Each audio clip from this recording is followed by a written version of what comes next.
In this week's Vendée Mag, as we head towards the South Atlantic, the first gaps are starting to appear. Francois Gabard gives us his expert view of Sam Goodchild's performance, and we'll analyse Maxime Sorel's retirement and hear from the VMB Montbana Mayenne skipper.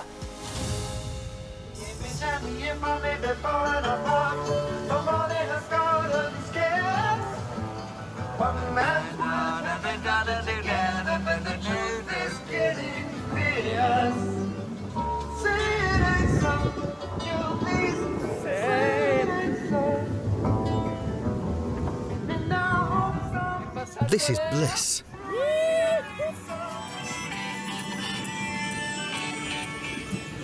She's speeding up. It's wonderful, the Vendée Globe. C'est beau le Vendée Globe, hein?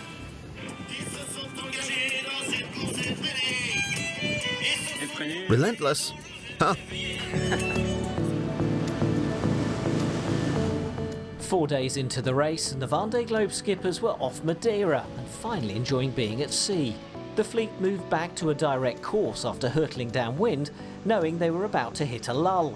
The temperature rose, the wind dropped, and the sea smoothed. At the head of the fleet, Nicolas Lundven, Sam Goodchild, Charlie Dallan and Johan Richon regularly swapped the lead as they shifted to get the best out of the changing wind. Each of the favourites flexed their muscles in turn, sometimes choosing the hard option, but now time stood still. Rest and recuperation, a bite to eat, and a few repairs were on the agenda.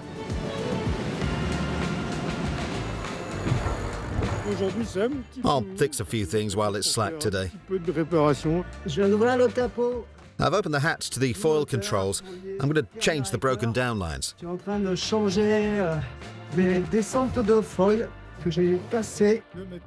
to try to restate what I can with Sikaflex.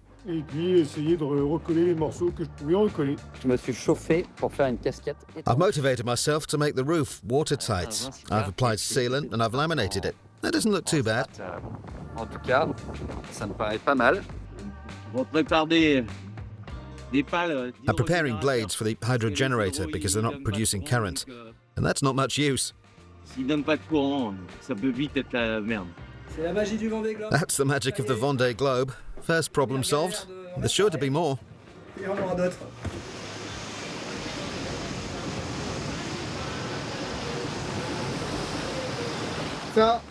It says where enjoyment begins. It begins with coffee too. A tomato, a little salt, the taste of adventure. Look at all this fruit. Enough grapefruit for a Vendée Globe. In the Southern Ocean, that'll be my lethal weapon. I think it's time now for a shower. Ça va faire du bien, ça. First shower, with seawater of course, but I've rinsed off with a tiny bit of fresh water. Nice and clean. Just got to dry now. The weather situation was abnormal. The lows to the east and the west were blocked by the Azores High, here in blue. As a result, the usual easterly trade winds were absent. The fleet faced slow progress. Almost a week of racing, a bit slow over the last section. Let's have a look. We're here with the rest of the fleet behind. We'll try and head for the Cape Verde Islands. We've a big area with no wind ahead, right here. This is going to move southeast and bar our route. It's going to bother us for a while. We'll have to go a long way west. The whole fleet will have to sail around the top to avoid getting caught. The problem is finding the compromise. Go far to pick up wind, or stay close for a shorter route. It's not easy. The changing wind strength and direction was unnerving. The fleet stretched out, looking for a route to the west. The leaders were slowed and the gaps diminished. 60 miles separated the top 15. Making headway required constant focus. Sail changes, weight distribution on board, maximising the slightest breeze. Every detail counted, in the quest for progress.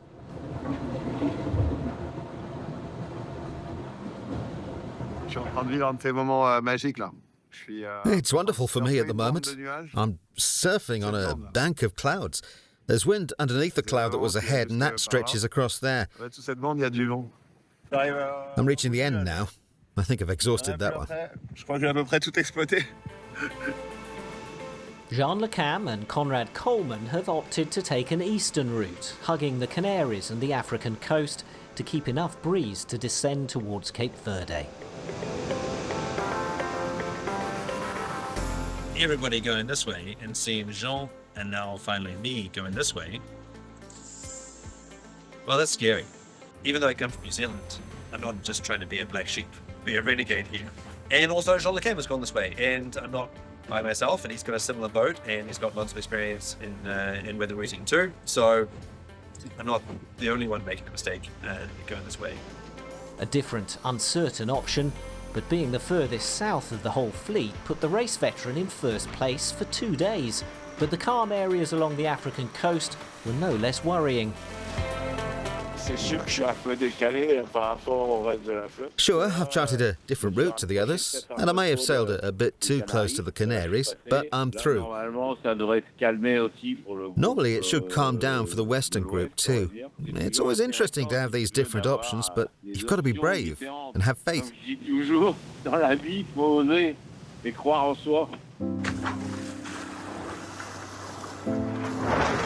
To the west, the leaders leapt from cloud to cloud. It's dead calm since midday. I've lots of small jobs to do, check the boat. It's nice when the boat's still sometimes, but wow. Everyone's stuck, so the pressure's off. We were going fast last night, but we've no wind now because of that rain cloud. We'll pick up a little wind when we've passed it. We're east of our rivals over there on the other side of the cloud. Good for them.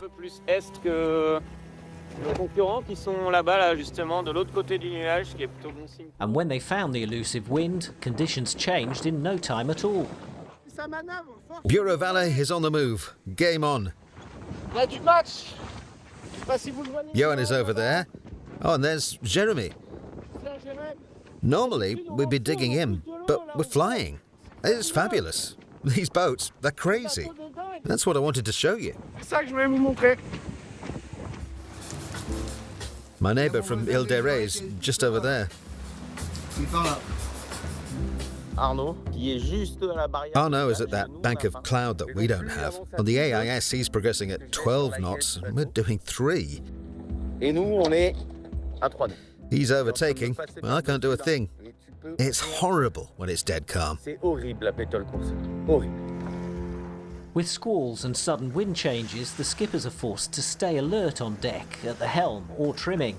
There's no time to nap. Last night, catching up with me. It was tough. I was hallucinating. I was sure pirates were coming on board. But there were no pirates, just the waves banging against the hull. With the front runners slowing down, it gave those who'd been overwhelmed by the start or by the leader's intense pace a chance to play catch-up and to put on a happy face. Pas fait un bon début de course, clairement, donc il a fallu que je réfléchisse un petit peu pour trouver une stratégie. I didn't start the race well. I had to think of a strategy that wasn't suicidal. I opted for quite a short route in the end. It was a little risky, but I've managed to climb the ratings a bit and boost my morale by catching up with a few others with whom I can carry on racing. Et puis de rejoindre quelques petits camarades pour continuer à jouer, donc. The nice surprise is I'm back in the race. Here, near the middle of the fleet. And so we're off again. C'est reparti. On a fait 24 heures au top. We've had a great 24 hours. We've managed to pretty much get back in the race. I'm happy where we are. It's now up to us to get Coup de Pouce working hard to catch up with a few of our pals. Oh, Violette. She's going too fast. Wait for me. Look what I've got for you. Regarde ce que j'ai pour toi en plus. J'ai 3 brosses à dents. 3 toothbrushes. 1 violet and 2 orange. The key move last weekend was Thomas Rouillon, furthest west, jibing first to shift back to the centre and head in a more southerly direction towards Sam Goodchild's position. The opportunistic British sailor has remained relatively central. He regained the lead by opening a gap on the western group, who were a little late in veering south. I found the other far west cowboys, Johan Richomme and Jeremy Bayou. We've 2 rivals who've sneaked off a bit, but there's a slack area tomorrow. I hope it'll hold them up more than it does us. Ça va les ralentir un petit peu plus que nous. Je viens de croiser Paul Meillat là, il y a... I crossed paths with Paul Meillat a few minutes ago. He was already heading south. Everyone's placed their bets. We'll see who's backed the right one. Voilà, chacun a posé ses pièces. On verra bien qui a le mieux réussi cette descente. After a week of downwind conditions, Louis Burton informed race management on Saturday that he'd heard a loud crack coming from the jockey pole area. That's where all the stresses from the biggest sail, the Jenica, are concentrated. He also reported structural cracks in the deck. He continued his investigation, stayed in the race, but a repair at sea seemed too risky. I was downwind when a squall came in and I bore away. My angle to the wind was 150 degrees. No way. I heard a cracking noise and 5 minutes later there were 2 more. Now here you can see the bump and the split on the hull side. Damage over 40 centimetres. So there's some water ingress through the hull side. Damn, why's that happened?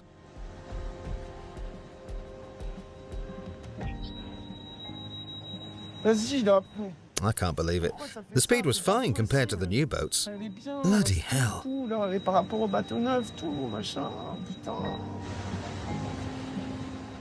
the boat is badly damaged. I think I can repair it, and I'm going to try and do that at sea. We've talked about retiring, but I can't bring myself to do that. There's too much at stake in this race.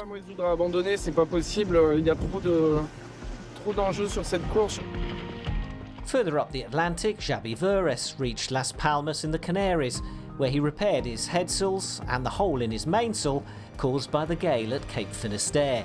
He set sail 24 hours later. The 2 vulnerables held a small lead over the fleet on their descent south before hitting another area of calm.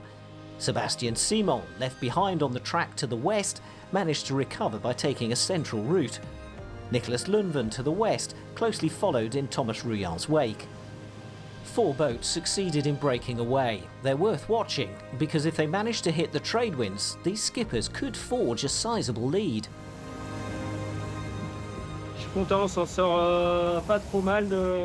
I'm happy. In the end, we're not doing too badly with our option to stay north of the fleet. The south also works well for Sam, so that's good. A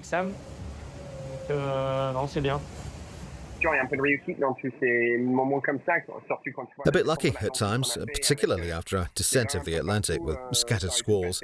But I'm proud to say I'm leading the Vendée Globe after a week of racing. It's amazing.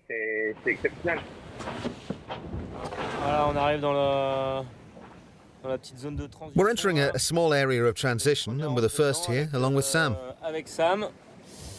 I've changed the head sails. It's good to get out on deck. Jean Le Cam set a course along the African coast and should run east of Cape Verde before heading west under spinnaker. He may find wind leading to the doldrums without heading too far west. Conditions were pleasant. The heat rose but was still bearable, and the fleet continued to converge in the centre of the Atlantic, as Justine Metreau explained. I'm still in the right pack. A good section of the fleet is at close quarters, so it's great to be here. It could be worse. We can compete with some good skippers. It spurs us to go faster until we get to the doldrums. Sam Davis is right behind me, or rather beside me. She gained 20 miles on me overnight because she's got the right sail. I've 110 square metre less sail than I should have, so it's quite difficult. Can't give up. It's time for some repairs.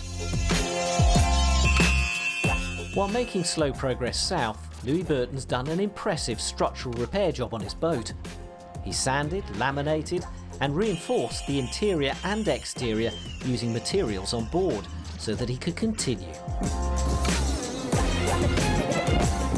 In this area of the North Atlantic, several sailors deployed scientific buoys provided by Ifremer or by the French Met Office as part of the race's partnership with UNESCO. These buoys will feed data into the Global Ocean Observing System, coordinated by UNESCO, to improve scientists' understanding of the ocean and climate. We're off again. We've found the wind. It's awesome now. 27, 28, 29, 30 knots.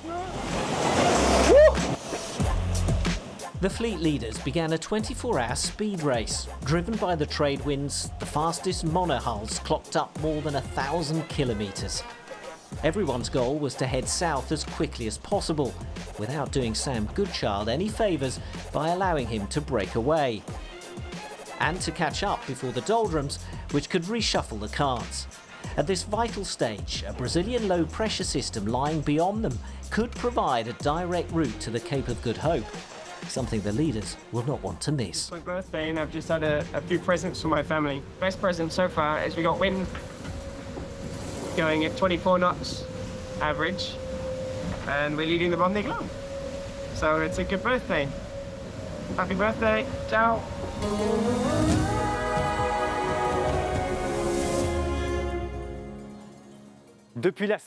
Since last week, Sam Goodchild's frequently been in the lead of the 10th Vendée Globe. The British skipper has been the most consistent and dangerous outsider since the start of the race. Francois Gabard is here today to talk about this. Hi, Francois. Hi. As the winner of the 2012 Vendée Globe, were you surprised by Sam Goodchild's flawless start? Surprised? Well, not really, as he was either one of the favourites or a strong outsider. Let's not forget he's been on the podium in every race in recent years, so his sailing profile is strong and consistent. He also started the race cleanly, and he positioned himself well too, much like he has done in recent years in races. Sam Goodchild's route from Cape Finisterre, making use of a good wind, put him rapidly in the lead. Then, in the race to the west, he chose a slightly different route. Your thoughts? Right from the start, along the Portuguese coast, I think he really chose less sea, perhaps with more canvas and a greater angle. So a route that proved very favourable, since he passed ahead of everyone to the south of Portugal. So obviously, that was good. And after that, I think he chose to compromise, with options where he was often surfing a central line and not taking too many risks overall. You've experienced being a rookie and leading the Vendée Globe. How do you deal with that? Because he seems perfectly calm. It's the start of the race, so I guess he's obviously happy to be where he is. You can see it not just in his routes and his sailing technique, but also his positioning and speed. He seems very comfortable on the boat and genuinely happy with where he is.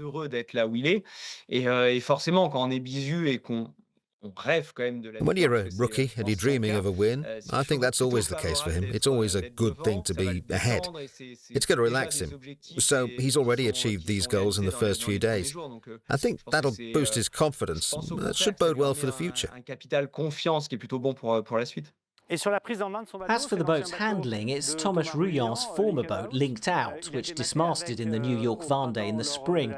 It doesn't seem to have affected him, though. No, the conditions were fairly easy and favourable for the boats, resulting in minimal damage. So no, I think he was more into surfing. As we saw at Cape Finisterre, he didn't choose to head into heavy seas either. It was more about protecting his boat, really. He knows his boat well. He works with Thomas Rion, and he did the Transat Jacques Vabre with Antoine Coche last year. So I think he has a good knowledge and confidence in his boat, despite this year's dismasting. So, Francois, what's your reaction to Jean Le Cam's unusual route? He's also been top of the rankings for a good part of the week. Ouais, Jean, il tente. C'est vrai qu'il était plutôt au milieu de flotte. Le Cam gave it a try. I mean, he was in a fairly central position when he passed Madeira. Two options lay before him and the fleet for navigating the windless zone between the Canaries and Cape Verde. He didn't hesitate. He's experienced. He knows he can try things too. He's one of these sailors who isn't necessarily there just to win, so he acted decisively, committed fully to his option without hesitating. He could have made minor adjustments, but instead he pursued his option to the end. That shows his clarity and his resolve. Voilà, qu'il ne doute pas et qu'il n'a a priori pas douté. Et c'est peut-être évidemment intéressant aussi par rapport à son bateau. It's also interesting in relation to his non-foiling boat, which lacks the performance of foilers, and when the wind falls off, they accelerate rapidly. He gave it a try, which was great to see because it introduced broader strategic options. He led the fleet in the rankings for several days. That was impressive. However, the foilers to the west picked up speed, leveraging an option that appeared advantageous given their positioning and the performances of their boats. Thanks very much, Francois. You're on standby for your Jules Verne record attempt on your SVR Lazatique trimaran, so we'll see you on the water chasing after the Vendée Globe sailors, and you may well overtake them fairly quickly. Exactement, on est début de stand-by. Exactly, the Jules Verne Trophy standby period has just begun. I'm really eager to set off round the world again soon. With some luck, we might even overtake a few Vendée Globe boats during the Jules Verne. Crossing paths with them would be fantastic. It would be great to see each other on video, but this time with the whole crew, directly from the SVR Lazatique trimaran. OK, thanks, Francois. We wrap up this third Vendée Mag with this week's bad news. Maxime Sorel was forced to retire from this 10th Vendée Globe after injuring his ankle whilst climbing the mast to lower his mainsail. The VMB Montbana Mayenne team's journey ended early in Madeira.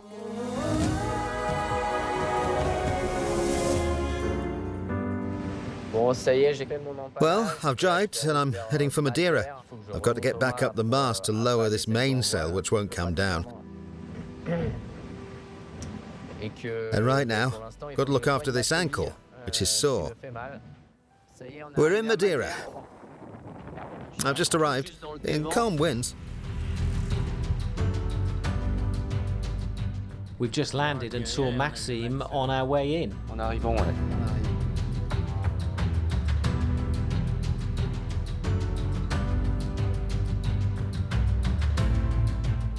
I've reviewed the situation with Miriam these last 48 hours. She's been telling me to stop hurting myself. D'accord.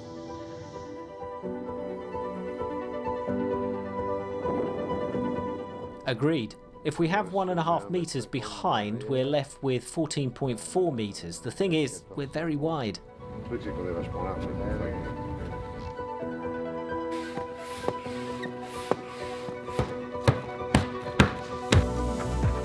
The plan is to go the back of the boat and then Baptiste drop on the boat.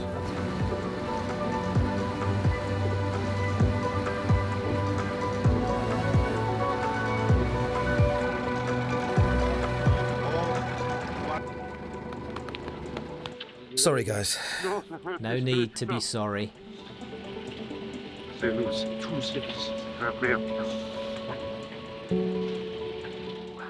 Ça fait que empirer, que empirer. It just got worse and worse. The diagnosis deteriorated and the pain was growing, so that's why I decided to stop. C'est la raison pour laquelle j'ai décidé d'arrêter.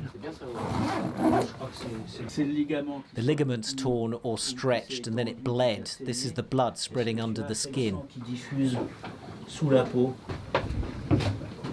Voilà, la décision, elle est forcément dure.